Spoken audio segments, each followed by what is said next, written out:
Hello, my name is Jason Mallard. I'm an extension agent here in Scriven County, and we're in a wheat field in Scriven County. During this time of the year, we often get questions of how is our wheat crop progressing? Is it coming along tillering as it should so that we can produce an optimal yield?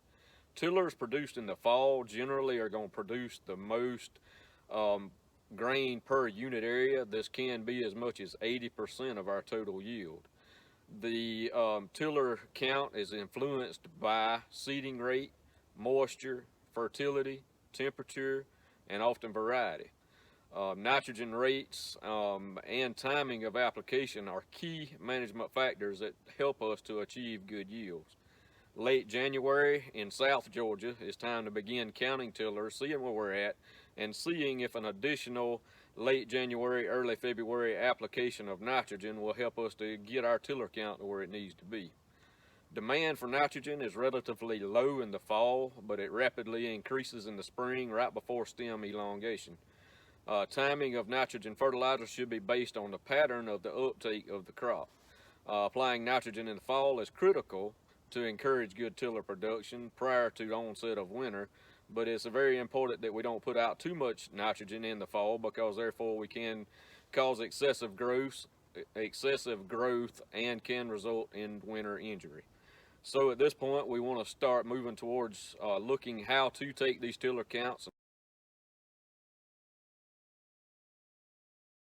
My name is Blake Carter. I'm the F&M County Ag and Natural Resources Agent, and today I want to talk to you about taking a tiller count of your wheat. So when we start talking about taking a tiller count, we want to do this at random. So what does at random mean? Well, it means different things to different people.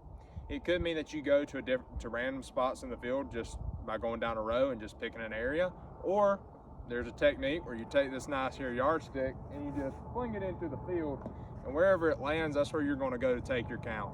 And we're going to do this about 10 to 15 times per field. As we begin to make tiller counts, we need to take row width into consideration, as square foot may not match our row width. For example, the picture on the right shows an example of how the square foot in a field does not always match our row widths. The chart on the left gives us row length for given row widths to count only one row. For example, if row width on your planter is set up for 7 inches, you'd want to count tillers in an area of 20.6 inches.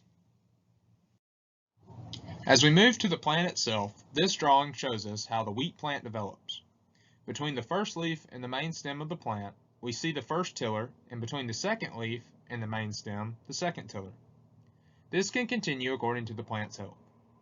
During initial development, the tiller is dependent upon the main shoot for nutrition, but once the tiller develops approximately 3 or more leaves, it is becoming independent of the parent plant for nutrition and will form its own roots. The chart on the left is from the UGA Wheat Production Guide. This chart gives us an idea of how to adjust that late January nitrogen application based on the tiller counts for fields planted during normal planting times. When the wheat crop reaches that growth stage 25, begin counting tillers to determine the need for the additional nitrogen applications for the needed tiller production. With counting tillers, we really need to see 2 to 3 leaves per tiller, as these will be the tillers which will probably fully develop. Many times smaller tillers will abort as the season progresses. If the developed tillers are low, then we're talking 80 tillers per square foot or less, then nitrogen applications at this time are critical for improving the yield potential of the crop.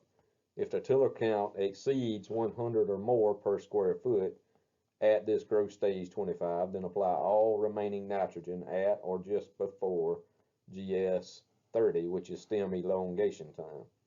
On the right, you see the total nitrogen needed for the year according to the yield goal.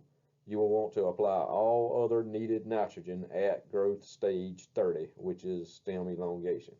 If other nutrients or plant needs are not met, this will limit the benefit of the additional nitrogen application. Again, all this is summarized within the UGA Wheat Production Guide. We hope you've enjoyed this row crop update being brought to you by Scriven County Extension and Effingham County Extension. If UGA Extension can be of any assistance to you, please contact your local county agent.